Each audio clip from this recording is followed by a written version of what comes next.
Salut, c'est Greg. Dernier épisode pour vous donner un aperçu de ce qui vous attend sur la traversée en aller-retour dans les Pyrénées si vous suivez mon nouveau guide de road trip prêt à voyager. Au début, vous avez pu voir qu'on a essayé d'alterner entre l'Espagne et la France pour voir les plus beaux cols des Pyrénées. Et sur la dernière partie, on va rester uniquement en France, mais quand on voit les paysages qu'il y a derrière moi, je crois qu'on va quand même en prendre plein la vue. Et à mon avis, c'est discutable de savoir si c'est plus joli sur la crête entre l'Espagne et la France ou que côté France.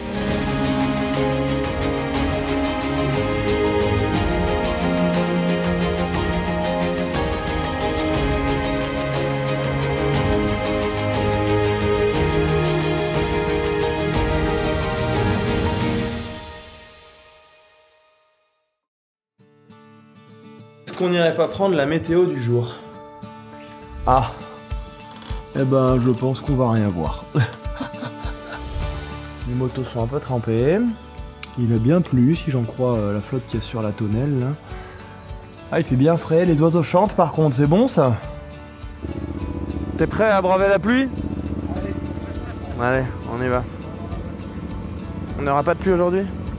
C'est donc très calmement que nous attaquerons directement l'ascension de notre premier col de la journée, en évitant les rustines au sol qui sont bien glissantes sous cette météo digne de notre malédiction des Pyrénées.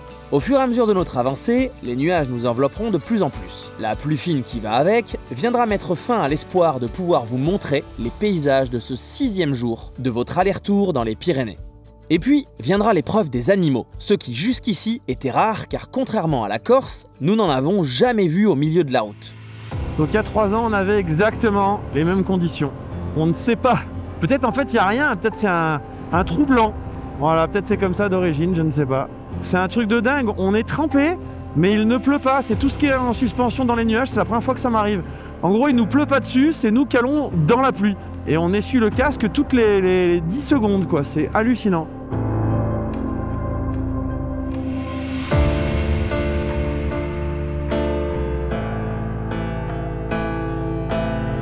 Vu la route et vu ce que je discerne à droite, je pense qu'on rate un sacré truc. Si vous avez la chance de découvrir cette matinée sous le beau temps, n'hésitez pas à m'envoyer les photos.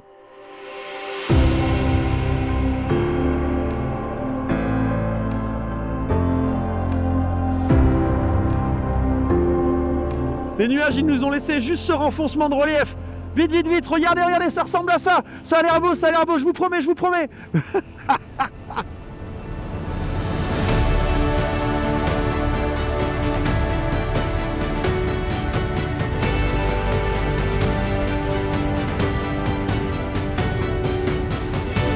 Comme nous allons jouer avec les reliefs pour avancer plein est, les nuages ne vont pas nous quitter pendant encore quelques heures.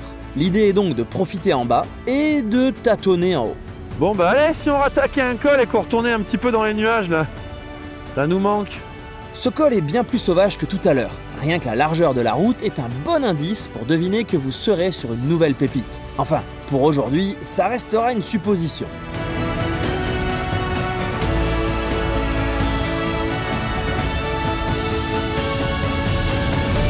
Juste avant le sommet hypothétique de ce col, il nous faudra négocier notre passage. Plein d'optimisme, nous allons prendre la direction du prochain objectif de cette journée, qui présente par beau temps un visage absolument différent du tout début de la matinée. On sait ce qui nous attend, on va aller voir le cirque de Gavarnie. Pardon. Il faut croire que le karma a été clément, car après cette énorme preuve de mauvaise foi, c'est une météo impensable à l'heure actuelle qui nous attend. En tout cas, le thème vient de changer. Après avoir fait un itinéraire de col en col, c'est à présent de gorge en gorge que vous foncerez droit sur la prochaine pépite. Une fois à 2 pas du cirque de Gavarnie, l'accès étant très réglementé, nous prendrons les bonnes infos pour nous garer et s'approcher. Il n'est possible d'aller le voir qu'à pied, ce qui prend un peu de temps, mais je vais pouvoir vous donner un bel aperçu.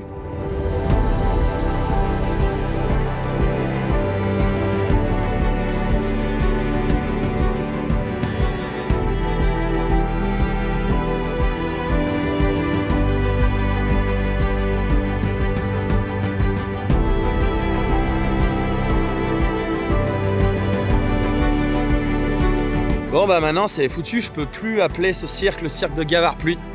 Il fait beau, y a pas le choix, ça va redevenir le cirque de Gavarnie.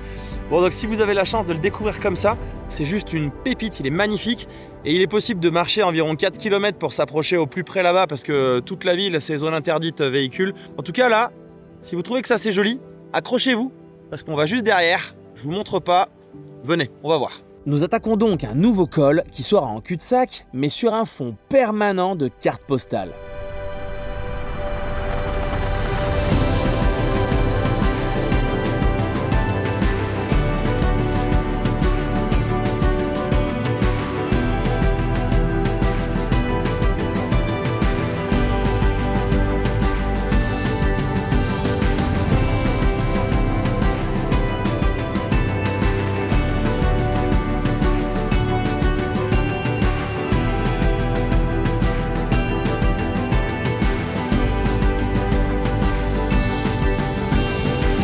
Bon, on continue nos votes là.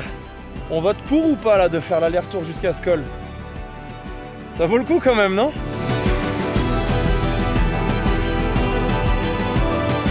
Moi j'y resterai des heures et là-bas on voit la petite piste qui monte, mais bon, on n'a pas le droit d'y aller. C'est le genre de piste qu'on a le droit en Italie, là, genre la Sieta et tout ça, là, à flanc, en pleine nature sauvage de montagne.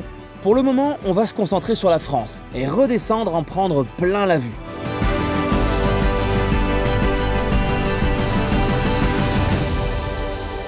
En fait, c'est une des rares fois où on aura fait plus de 2000 mètres d'altitude. Effectivement, ça ne se comptera même pas sur les doigts d'une main, et à peine plus avec les cols espagnols. En tout cas, s'il me fait fortement penser au célèbre Tourmalet, c'est certainement pour leur altitude quasi commune. Voici maintenant en bonus la téléportation d'un Irlandais en Rocket 3, le genre de mec qui te ferait vendre ton hypersport le soir même.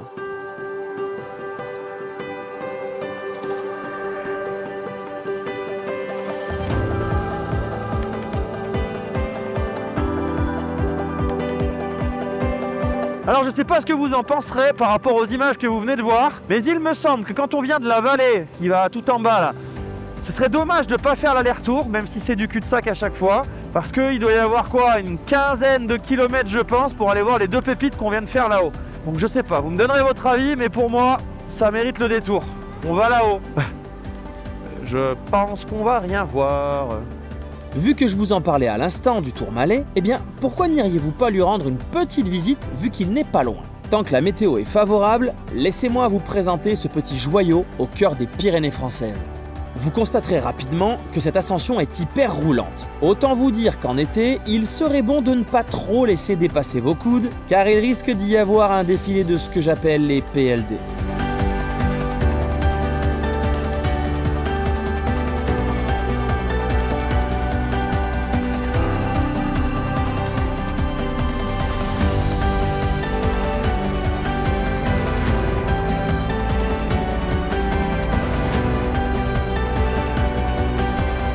Je sais pas ce que vous en pensez, mais celui-là il est vraiment bien.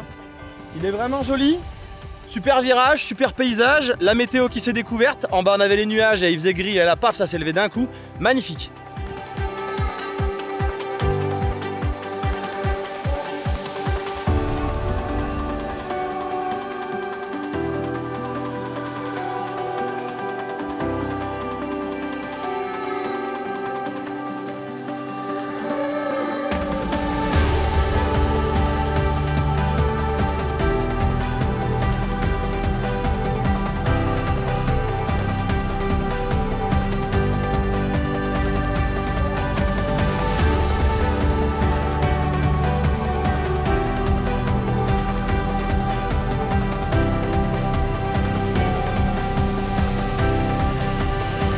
Alors là-bas, on a une mer de nuages assez incroyable. Ici, on est dans la cuvette qu'il faut parfaite où la météo nous a laissé une place. Et sauf que derrière, eh ben, je viens de voir que nous avons pire qu'une mer de nuages. On va être en plein dans le brouillard, dans la brume.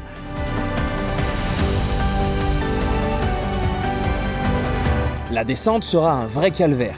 Nous serons pris dans un brumisateur géant avec de quoi rendre les visières et lunettes de vue totalement inopérantes. La station est entièrement engloutie dans les nuages et mention spéciale pour la déviation des plus mal indiqués, vous faisant passer ce jour-là à l'aveugle à l'arrière des immeubles en vous faisant tourner en rond, du coup tout le monde était paumé. Expérience assez particulière.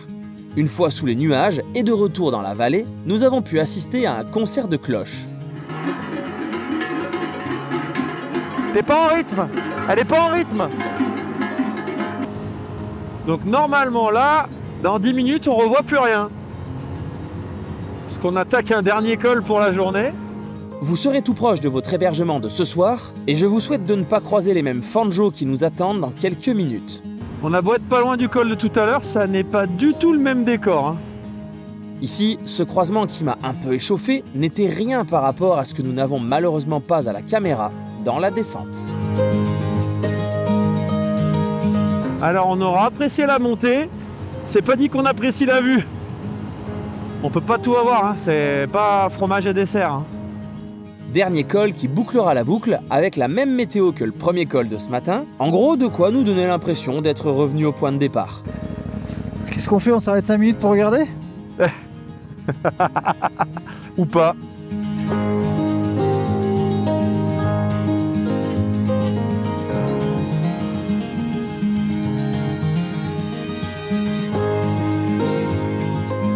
Vous voyez ces motards? Ils portent tous sur l'avant une étiquette avec un numéro unique. Si vous savez ce qu'était cet événement avec certitude le 7 juin, je suis preneur car juste avant, j'ai failli me faire tuer par leurs potes et je compte bien trouver l'organisateur.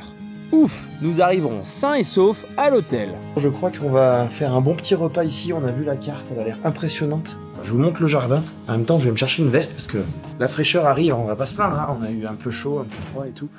Donc là voilà, ça c'est le jardin. Il y a une piscine, mais... Ah, on y serait bien allé, hein, ça m'aurait fait du bien. Mais évidemment, pas aujourd'hui. Voilà. Bon, en gros, ce qu'il fallait comprendre, c'est que je vous ai trouvé une belle adresse pour mettre dans le guide. Allez, à table. C'est quoi la phrase? C'est après l'effort, le réconfort. Là, on est sur du local encore. On est encore sur du local. C'est la 3e que tu prends. Oui, pour être sûr que ce soit local. Donc il y a compétition, je veux un podium tout à l'heure. Moi j'ai fait un petit peu moins original. J'ai bien été tenté par des tagliatelles aussi. Ça va bien se passer. Allez, pour une fois, on n'est pas trop en retard. Il est 9h10. On a aujourd'hui 273 km de reco à faire. Et il fait 15 degrés. On va pas se plaindre. L'objectif de cette dernière journée est de faire la tournée des plus beaux cols des Hautes-Pyrénées, de la Haute-Garonne et de l'Ariège, le tout sans vous faire perdre votre cap vers l'Est. Ah, et en rajoutant une pépite inédite en France et peut-être même en Europe. Après s'être rapidement extirpé de la large vallée, le programme immédiat sera de couper en rase campagne.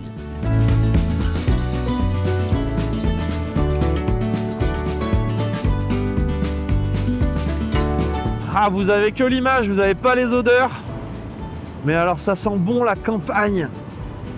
Ça fait bizarre de se dire que juste hier après, on était dans les sommets vers les 2000 mètres d'altitude. Il y avait presque plus de verdure et là on est vraiment en pleine verdure.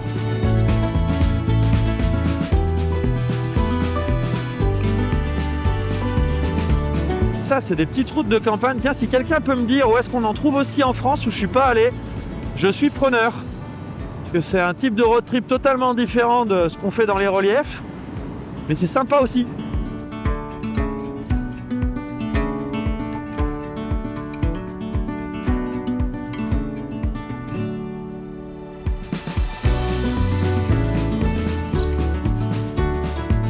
Ici est un parfait exemple de l'utilisation du drone pour vous donner une idée des alentours. J'avais le droit sur cette zone-là, donc c'est ce que j'ai fait là, j'ai respecté les zones. Et en fait, ça vous montre, parce que là, avec le camion à béton et avec les câbles, la vue, elle est juste moche. Par contre, quand vous arrivez tout le long et que vous le voyez au loin, bah ça donne un... Voilà, on comprend dans quoi on roule et c'est vraiment plaisant. De loin, on a fait waouh! Et voilà, ça vous permet d'avoir une idée et ça, avec vos yeux, vous l'aurez parce qu'elle, elle sait pas vous le rendre. Après avoir bien profité de cette campagne, il sera temps de reprendre la direction des montagnes pour gravir un superbe col des Hautes-Pyrénées. Cette route est clairement gravée dans mes souvenirs de ma première traversée des Pyrénées. Je lui avais trouvé une ambiance tellement particulière et feutrée, avec sur la fin un tapis de verdure recouvrant tous les reliefs doux et réguliers. Mais je ne suis pas certain que nous aurons la chance de les revoir de sitôt. Là, on est clairement en suspense de savoir si on verra quelque chose ou pas. On voit les petits nuages là, voilà. Commence à envahir petit à petit les reliefs. Quand tu passes passage canadien comme ça, c'est vraiment qu'après tu vas te retrouver dans une zone pastorale et il va y avoir des animaux partout. C'est vraiment beau au passage. Hein? Là, on est typiquement sur le concept de ce qu'on disait l'autre fois. La bande de goudron, qui est tout à fait propre, qui traverse à ras la nature, comme ça, la verdure. Et nous au milieu. C'est juste ouf, ce col est génial.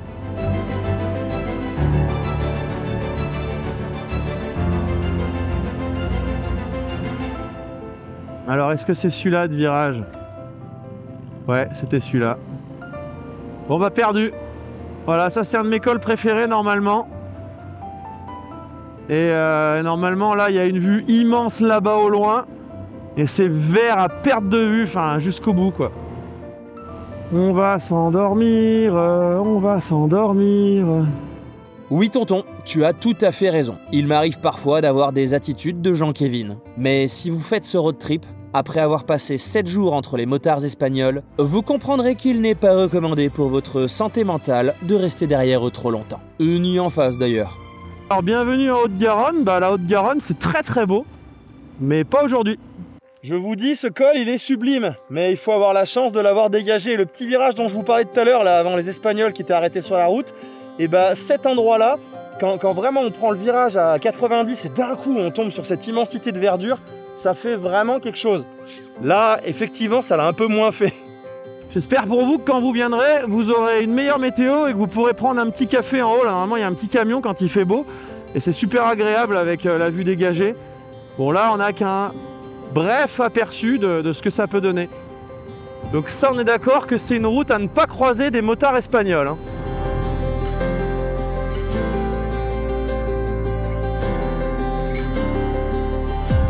Vous vous doutez bien qu'une fois en bas, je ne vais pas vous laisser comme ça sur ces lignes droites. Nous allons changer de vallée et foncer droit vers de nouveaux cols.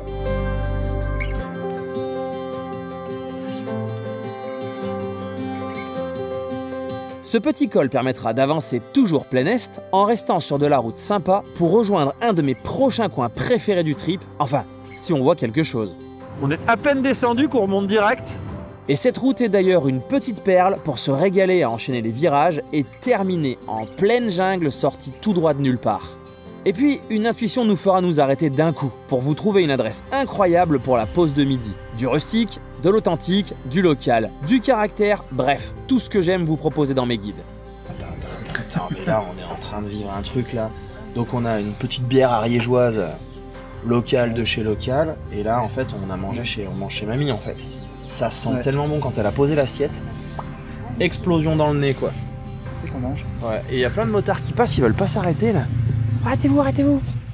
Après avoir très bien mangé, mais sans être trop plein, vous prendrez la direction d'une pépite presque irréelle de notre beau pays. Bon, on se fait un petit détour en plaine. C'est un petit crochet parce qu'il y a un truc qu'il faut absolument voir, enfin que je voulais voir et surtout Tony aussi depuis longtemps. Une énorme particularité, unique en France à mon avis. Enfin, vous allez me dire, hein, je vous laisserai juge, mais je pense que quand on est là, faire un petit crochet au lieu de rester dans les petits cols là-haut qui sont pas les meilleurs, ça vaut peut-être le coup.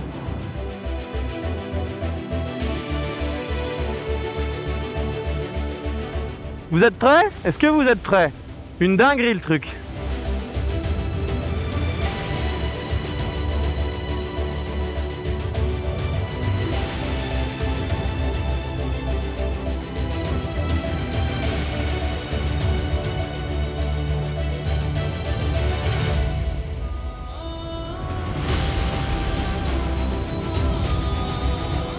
Ok, je crois que vous n'avez pas bien vu. On y retourne.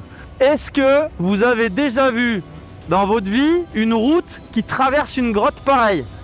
Je sais pas combien de centaines de mètres elle fait, mais honnêtement, est-ce que vous avez déjà vu ça? Ah ouais, de ce côté, elle est impressionnante aussi. Hein. Ah ouais. Bon, on est d'accord, c'est inédit comme truc, quoi. Bon, je crois que je vais me la refaire encore une fois parce que là, c'est pour filmer. Après, je vais le faire pour mes yeux, si vous m'en voulez pas. Ceci est une départementale. Incroyable. Bon, est-ce que pendant que je fais 50 fois joujou dans cette grotte, on pourrait avoir des petites explications supplémentaires? Mais bien sûr, bienvenue dans la grotte du Mad Asile. Une curiosité géologique qui ferait passer la Batcave pour une simple cave à vin. Nichée en Ariège, cette cavité de plus de 420 mètres de long et jusqu'à 80 mètres de haut, rien que ça, est la seule grotte en Europe que l'on peut traverser. En véhicule, ce tunnel naturel servait déjà de squat préhistorique il y a plus de 35 000 ans. Les Magdaléniens y ont laissé des galets-pins, les Huguenots y ont trouvé refuge, et vous y passerez pour la photo souvenir. Anecdote savoureuse, la grotte a donné son nom à la culture asilienne, preuve que même les archéologues n'ont pas résisté à son charme. Bref, la grotte du Mât d'Asile, c'est un peu la rocade la plus stylée de l'Ariège, version troglodyte. On est d'accord, c'est pas tous les 4 matins qu'on voit un truc comme ça, et en France en plus quoi. Donc ça valait largement le détour. Maintenant, on retourne dans les montagnes. Je terminerai de bien faire joujou dans la grotte pendant que certains en profiteront pour s'envoyer par terre, et puis en l'air. Quelques kilomètres peu intéressants seront à parcourir pour revenir sur nos pas, mais je vous ai dégoté une route paumée qui va permettre de rejoindre la prochaine et dernière pépite de ce guide. Qu'est-ce que j'ai trouvé moi encore comme route là? Ça sort quelque part mon histoire là?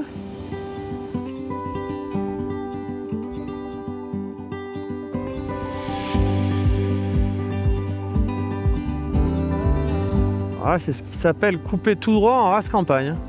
Toutes les bonnes choses ont une fin, mais cette grande route n'étant pas fun, j'en trouverai une plus petite pour continuer et elle sera notre ticket pour retourner dans les reliefs principaux. Mais on va tenter quelques repérages avant et on ne verra plus d'humains pendant quelques temps.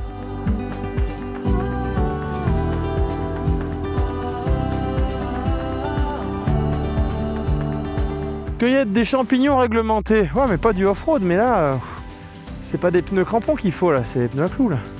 Là, ce col, c'est un col de traverse, on est en pleine pampa. Je trouve que les décors, ça me fait un peu penser à certains coins de vers chez moi, là où ça devient bien vert. Voilà, là on est que le bruit des oiseaux quoi. Le chant, le chant.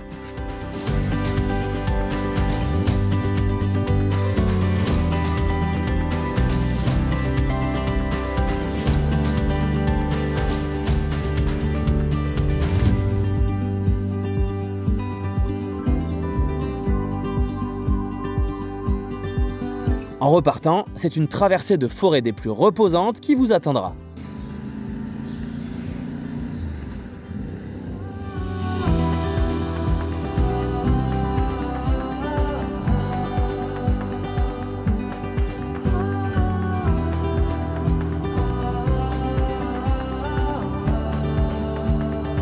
Ouais, cette route, clairement, elle peut faire partie de celle que j'aimerais prendre un jour pour traverser la France. Là, je pense que on tient un truc quoi.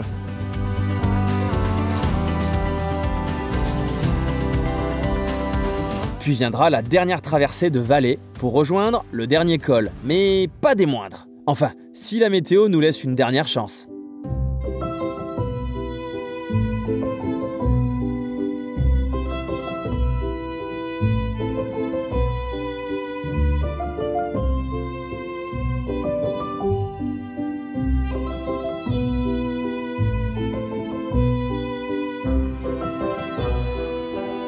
Voilà, donc ce col est un col splendide, comme vous pouvez le voir. La chaîne des Pyrénées, elle est là-bas, elle est magnifique, elle est splendide. Alors que je vous explique la manœuvre. En fait là, ce coin, moi ça fait partie de mes coins préférés, donc aujourd'hui il y en avait 2. Ce matin, vous avez vu que c'était annulé, cause non-visibilité. Là c'est en train de faire la même chose. Donc on va voir si ça veut bien se lever un petit peu, mais c'est pas gagné. C'est un endroit qui est ultra vert, qui est ultra beau, qui est vraiment pour moi typique de la zone là. Et que je veux absolument vous faire prendre. En plus il y a un col l'un au-dessus de l'autre, enfin, je vous mets tout dans le guide, vous allez voir, il y a de quoi passer un bon petit moment et de profiter des paysages.